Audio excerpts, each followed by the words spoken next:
Boa noite, pessoal. Tudo bem? Sejam todos bem-vindos.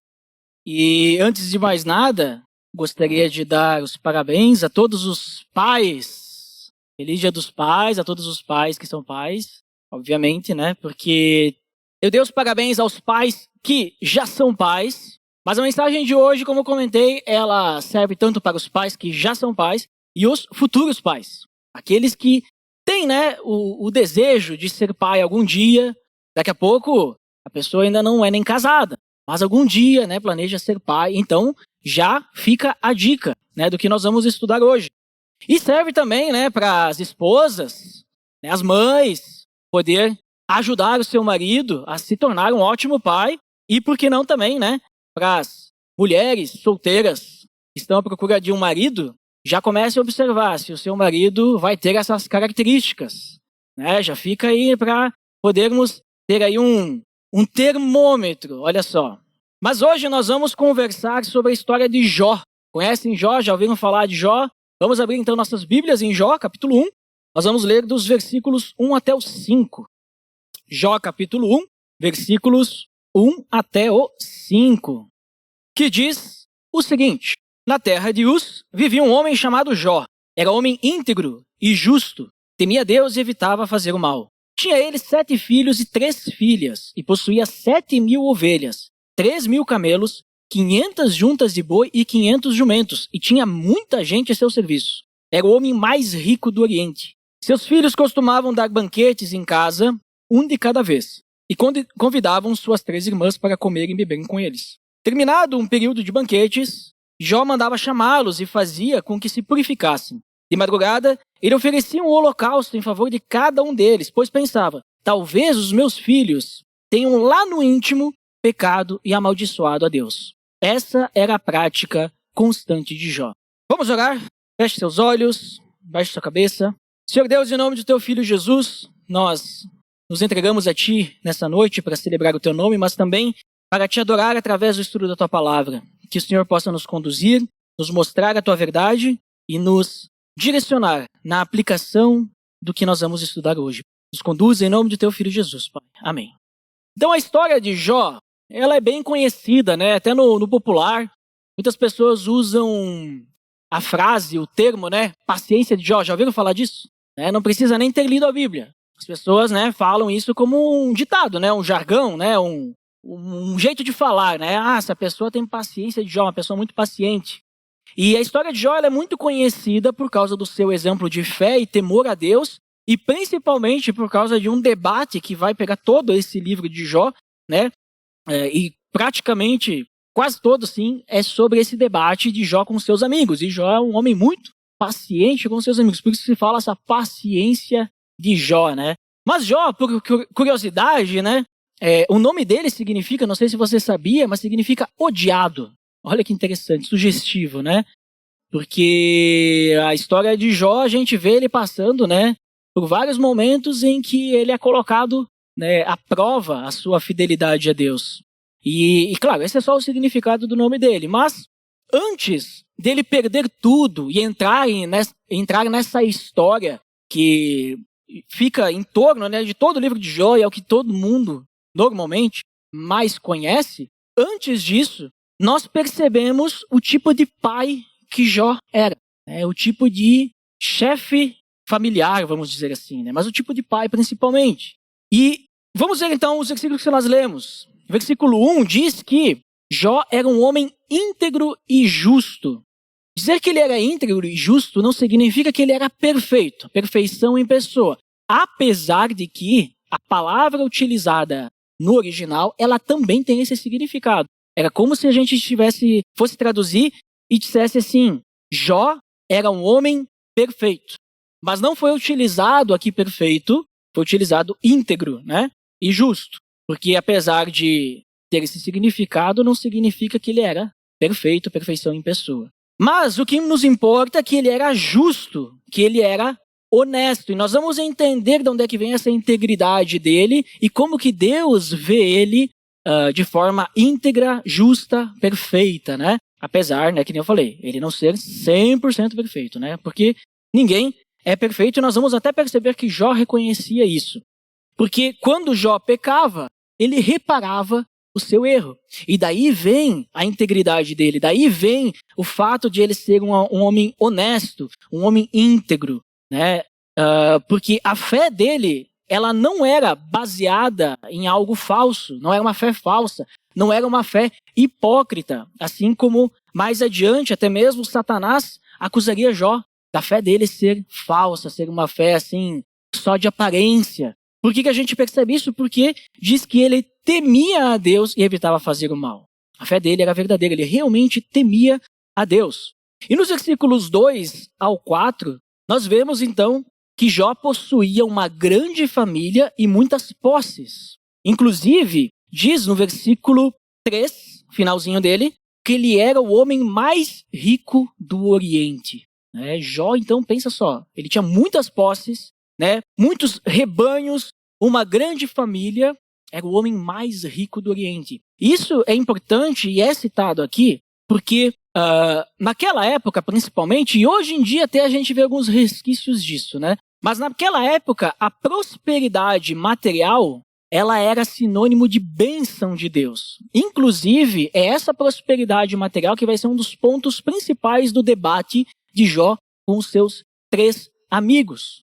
Mas, então, naquela época acreditava-se que uma grande família, muitos rebanhos, muitas posses, era sinal de bênção de Deus.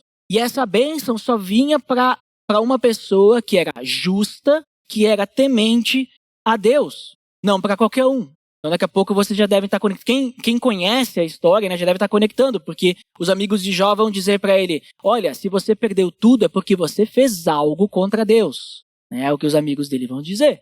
Por quê? Porque uma pessoa que é temente a Deus, que é justa, é próspera, E a gente escuta muito por aí falar disso, Você quer ser próspero, você tem que ser temente a Deus. Só que não é essa a realidade. Jó, ele era próspero e era temente a Deus, mas mesmo assim ele perdeu tudo. E os amigos deles vão dizer, olha, só perdeu porque tu pecou. Tu deve ter pecado, Jó.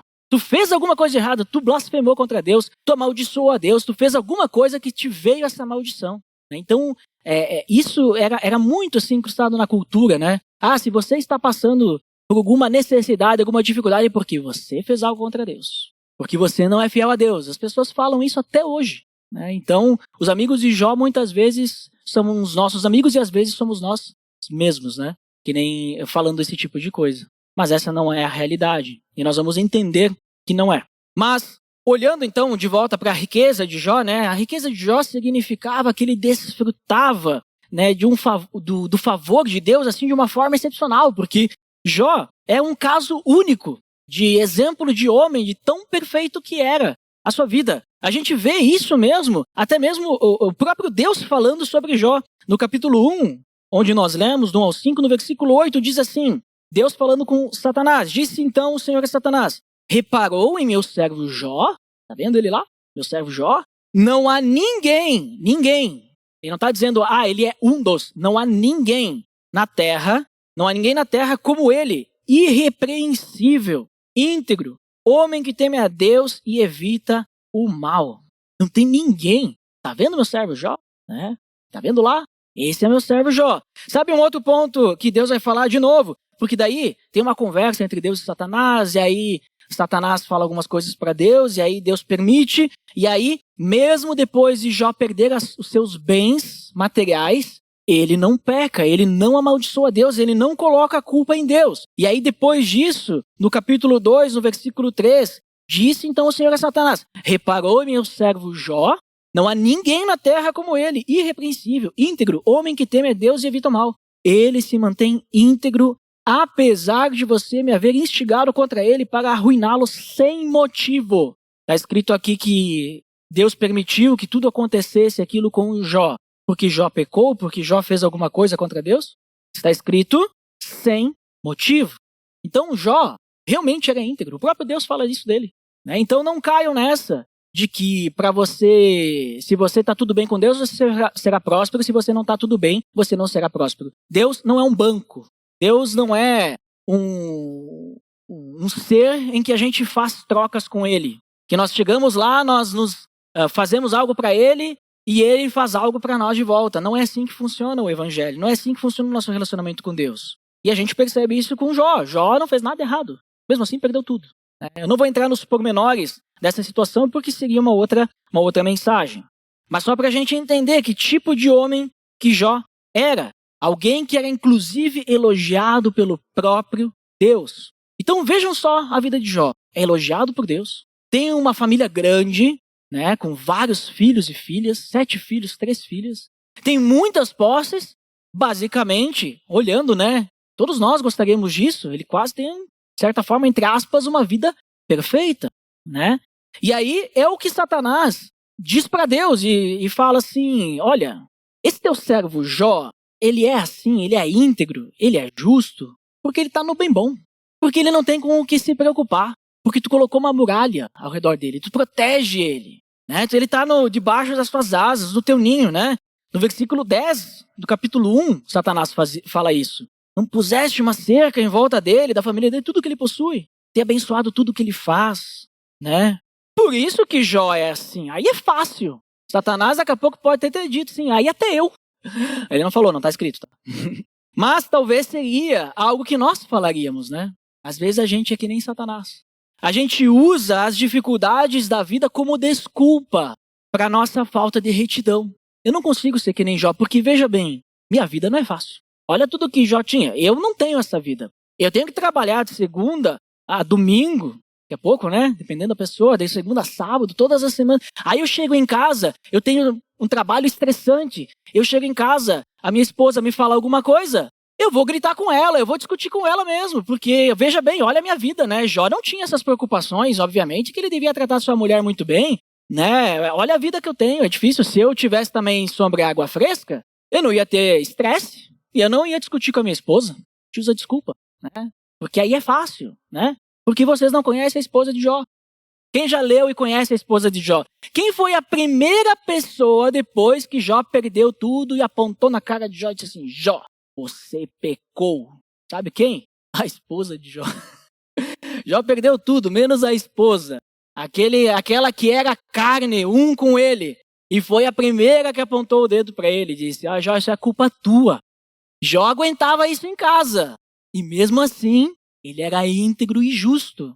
Talvez ele devia ser um marido paciente, né? Paciência de Jó, né? Que sabia entender a sua esposa. Ele não amaldiçoa a esposa. Ele não diz, maldita é tu, porque tá meio aqui, olha como é que eu tô, né? Seja amaldiçoada. Não, ele não faz isso, né? Ele não faz isso. Ou também, sabe o que muitas vezes a gente faz? A gente justifica a retidão dos outros pela vida que eles têm, pelas faltas e dificuldades.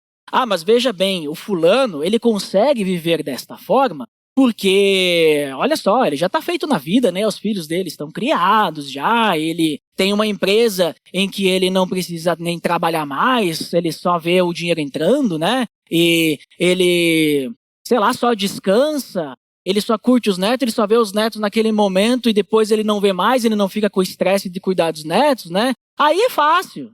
Aí até eu vou ser reto perante Deus. Esse papo, sabe, de a gente usar essas desculpas é o papo que Satanás usou. Ele disse, olha, mas tu colocou, né, tudo de bom e de melhor na vida de Jó, por isso que ele te obedece. Então cuidado, muitas vezes a gente tem um papo que não é o papo de Deus, é o papo do inimigo. E esse papo não acrescenta em nada, porque quando a mulher de Jó chegou lá apontando, Jó, você pecou, não resolveu o problema de Jó. Ela devia ter estendido a mão. Quando os amigos tentaram descobrir por que aconteceu isso com Jó, né? Também não conseguiram resolver a situação. A situação só se resolveu quando Jó conversou com Deus, lá no final do livro. Então, muitas vezes nós vivemos dessa forma, pensando assim, então temos que ter cuidado, porque ninguém é perfeito. Às vezes a gente olha para o outro, a gente acha que a grama dele é mais bonita, mas a gente não vê que a grama é sintética, que tem problema lá, que tem uma praga, que o vizinho está todo dia mexendo naquilo para poder deixar a grama bonita. A gente não vê isso, né? A gente acha que a vida de Jó era perfeita e a gente não conhecia a esposa dele. Mas a gente também olha para os nossos irmãos, ou às vezes a gente fica dando desculpa para obedecer a Deus com as nossas dificuldades e a gente não percebe que talvez nós estamos passando por isso para nós amadurecermos. Existem inúmeros motivos, tá, gente? Eu não estou dizendo que toda a dificuldade que nós passamos é para amadurecermos, mas muitas vezes é. Tá? Cada situação é uma situação. Cada situação deve ser avaliada individualmente. Mas ninguém é perfeito e nem Jó era perfeito. Porque a devoção que Jó tinha, ela não era baseada na autojustiça. Jó não era devoto a Deus pelo fato de que ele fazia coisas boas, ou ele tratava bem os seus servos, ele tinha muitos servos. Ele não pensava assim. Tanto é que ele reconhecia a natureza pecaminosa e corrupta que estava em volta da sua vida e da sua família. Ele entendia isso, ele reconhecia isso. E sabe o que ele faz diante desse entendimento? Ele buscava o perdão de Deus. E aqui, nesse ponto, que nós vemos o tipo de pai que Jó era. Até então estava falando de quem Jó era, um homem íntegro e tudo mais. E essa integridade vem também com uma paternidade, que é um exemplo para nós neste ponto que nós vemos ali no versículo 5. Vamos ler novamente o versículo 5. Terminado um período de banquetes, Jó mandava chamá-los e fazia com que se purificassem. De madrugada, ele oferecia um holocausto em favor de cada um deles, pois pensava, talvez os meus filhos tenham lá no íntimo pecado e amaldiçoado a Deus. Essa era a prática constante de Jó. Prática constante. Ele não fazia isso uma vez por ano, no aniversário do filho, uma vez a cada...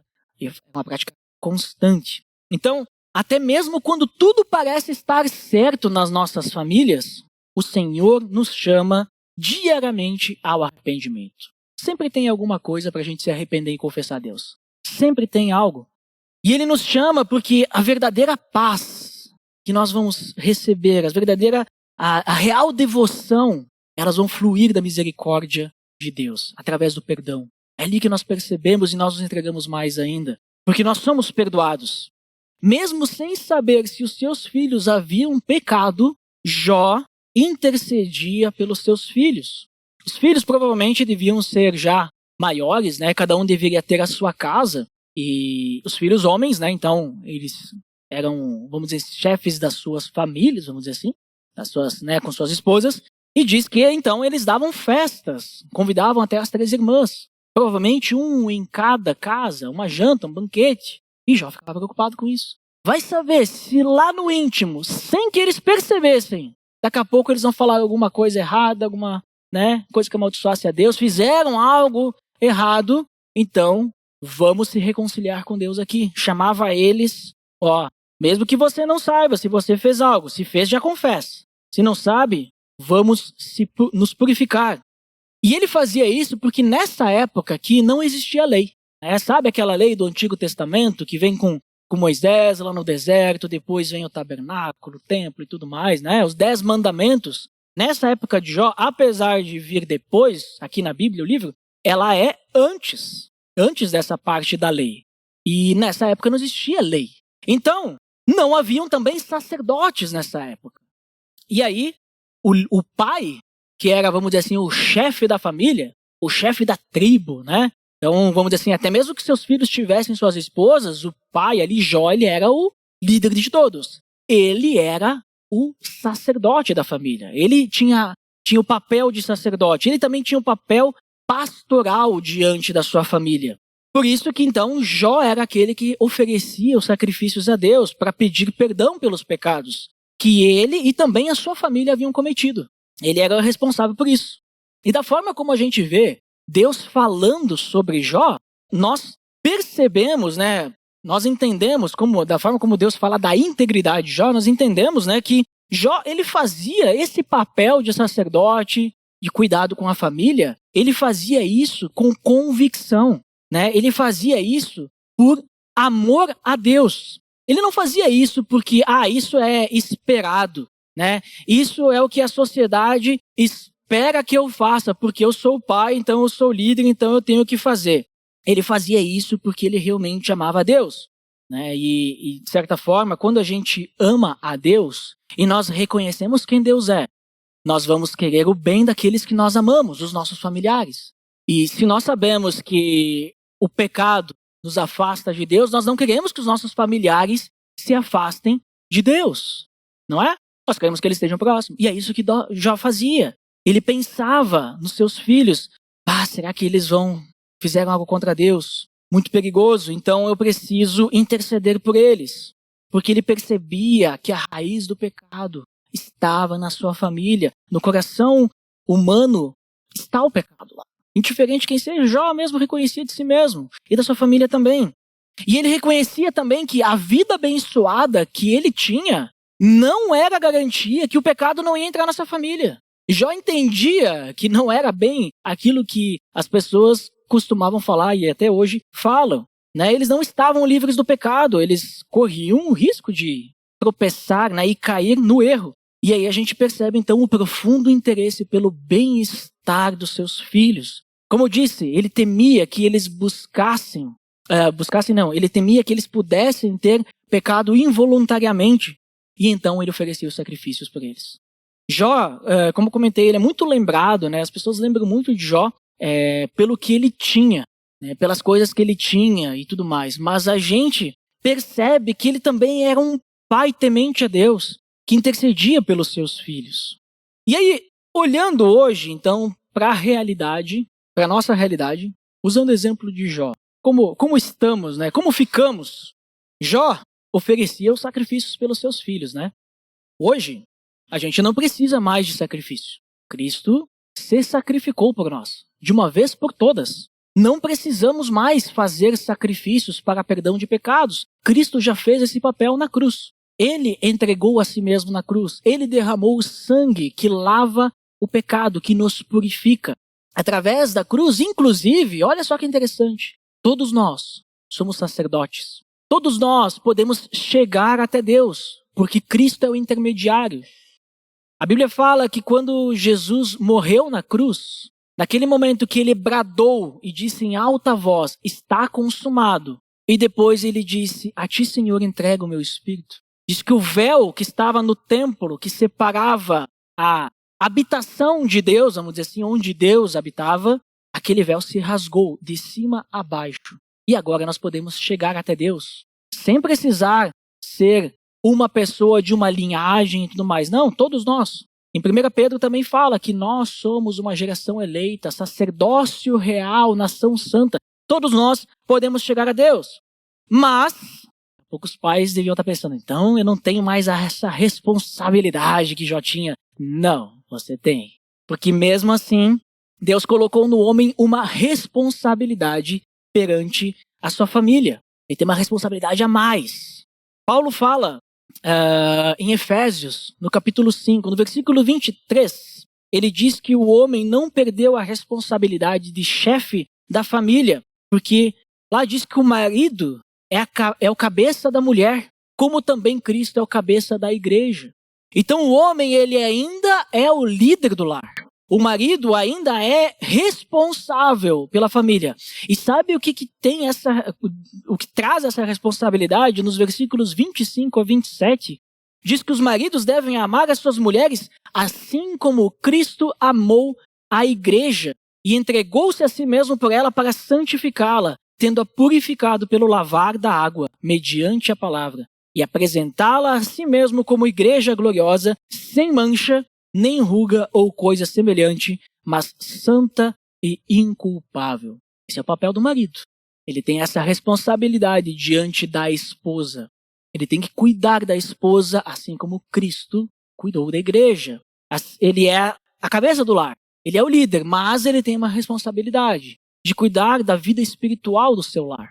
E perante os filhos, do capítulo 6, Paulo vai falar sobre os filhos, o versículo 4 diz, pais, não irritem seus filhos, antes criem-no segundo a instrução e o conselho do Senhor.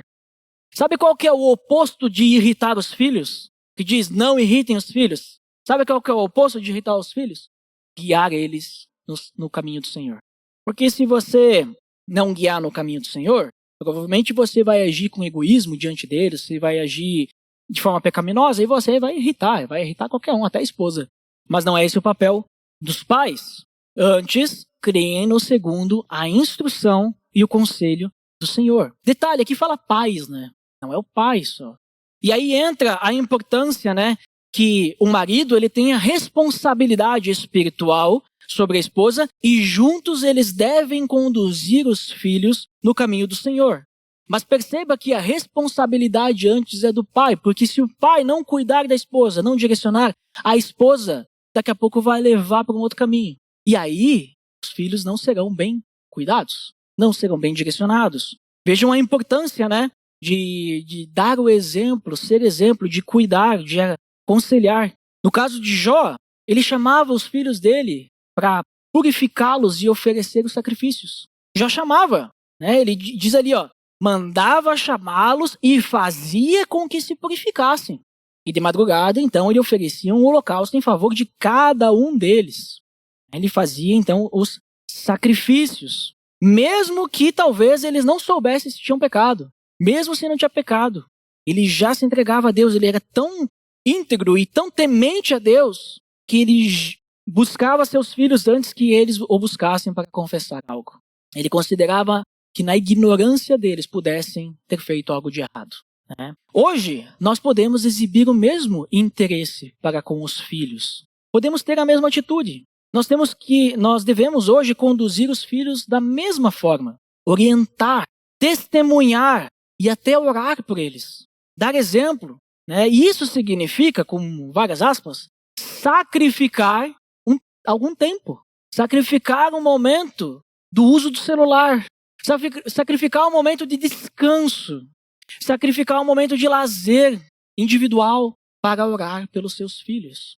Para aconselhar os seus filhos. Né? Parece um sacrifício, mas hoje em dia, do jeito que a gente vive, chega até a ser um sacrifício. Ter que tirar tempo para alguém. E nós, como pais, precisamos fazer isso.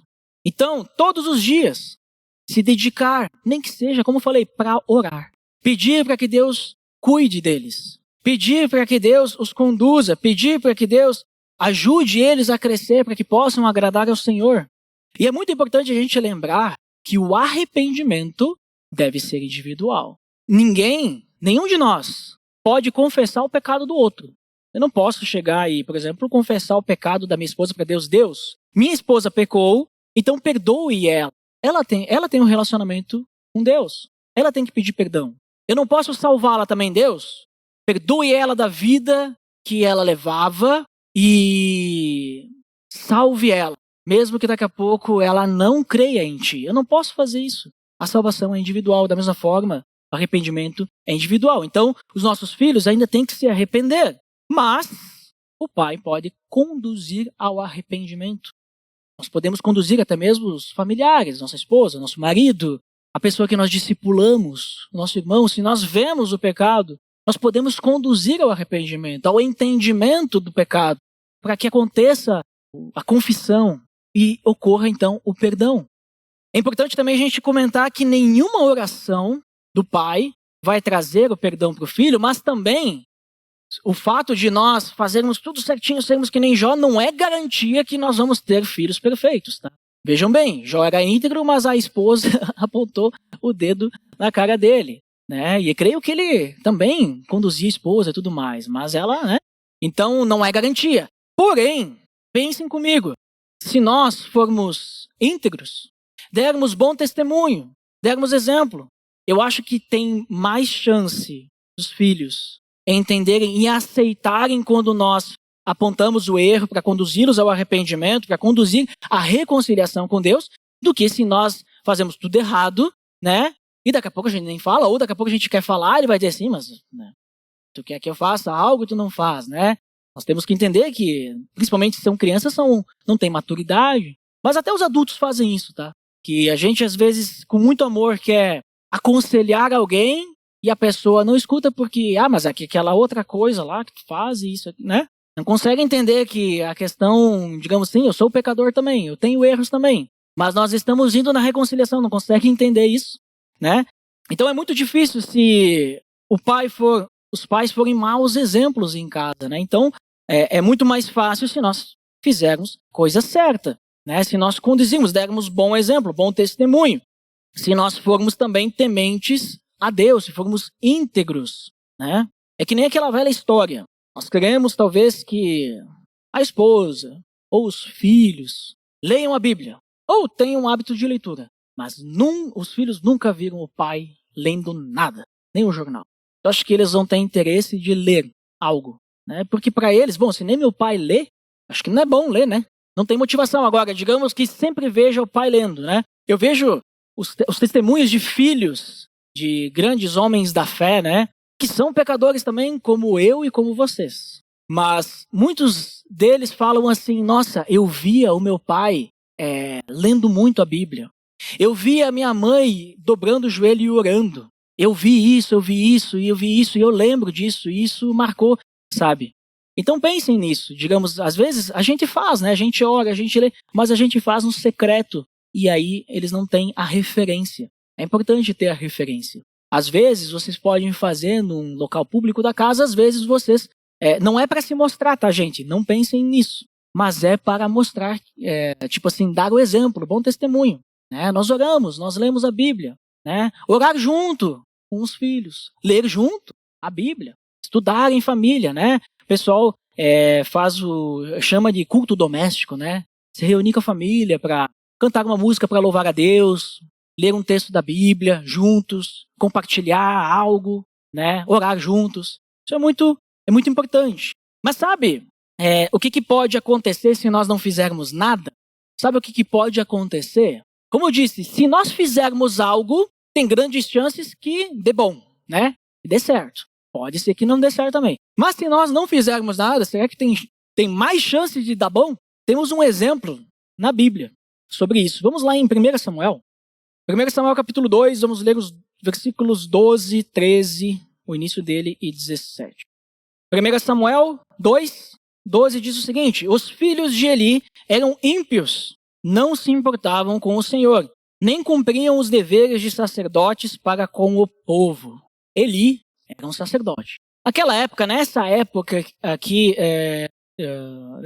de Samuel e tudo mais, os sacerdotes tinham que ser de uma linhagem. E os filhos eram, obviamente, filhos de sacerdotes e se tornavam sacerdotes também. Então, o que acontecia? Eli era um importante sacerdote, inclusive Eli vai ser o mestre, né, de Samuel, que não era filho de Eli, era filho de Ana. E os filhos de Eli, que vamos dizer assim, que deveriam seguir os passos do pai, até por causa que eles eram da linhagem sacerdotal, eles eram ímpios, não eram tementes a Deus. Não se importavam com o Senhor e não cumpriam os deveres dos sacerdotes com o povo. Sabe o que eles faziam? Além de não ajudar, atrapalhavam. Era repugnante perante o Senhor o que eles faziam. Eles chegavam a tratar com descaso as ofertas do Senhor. Que nessa época, então, as pessoas faziam ofertas, né, para perdão dos pecados. Né? Jesus ainda não tinha morrido na cruz para nos salvar. Então as pessoas precisavam fazer esses rituais, vamos dizer assim.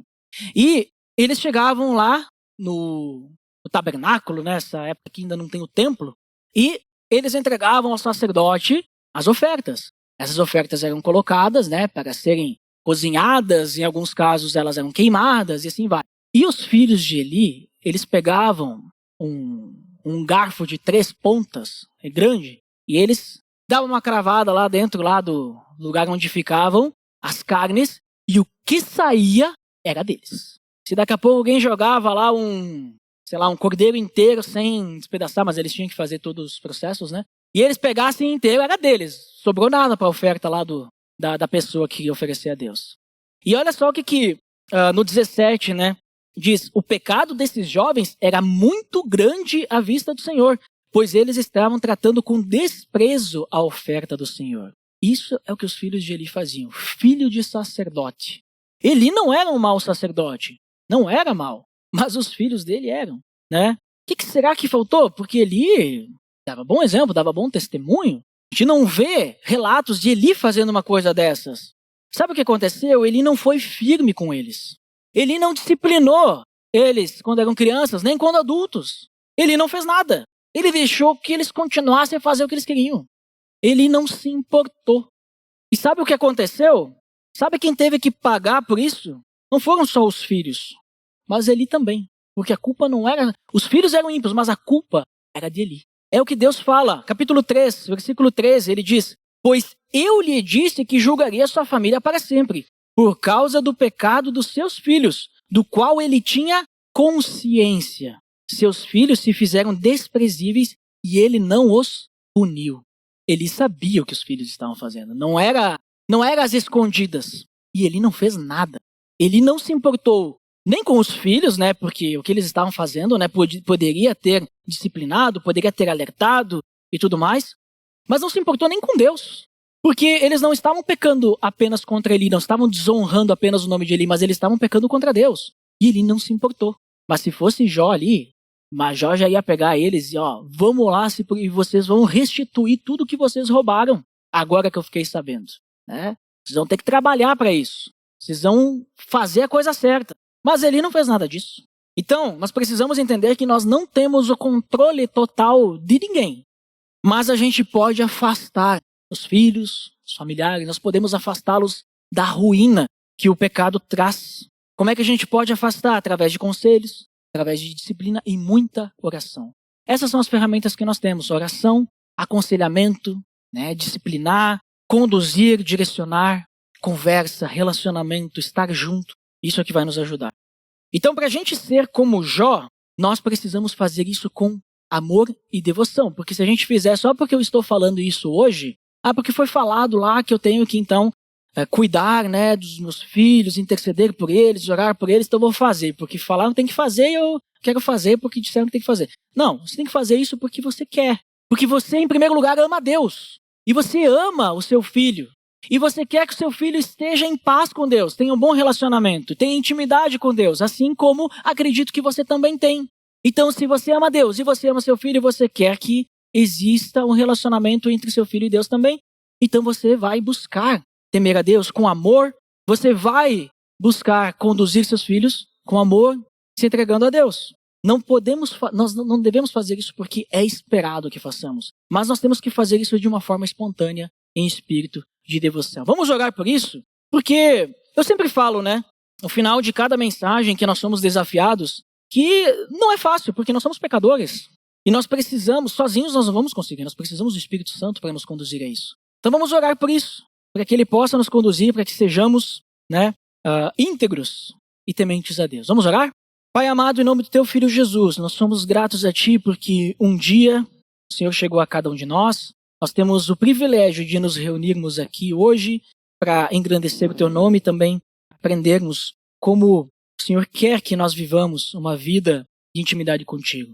Nos conduza, Pai, a todos nós, para que possamos temer a Ti, amar a Ti em primeiro lugar, sermos íntegros, justos, não apenas como Jó, mas da forma inclusive como Cristo foi, como Cristo é, que Ele é o nosso maior exemplo de integridade, de honestidade, de amor principalmente. Nos ajude a isso, Pai. Todos nós.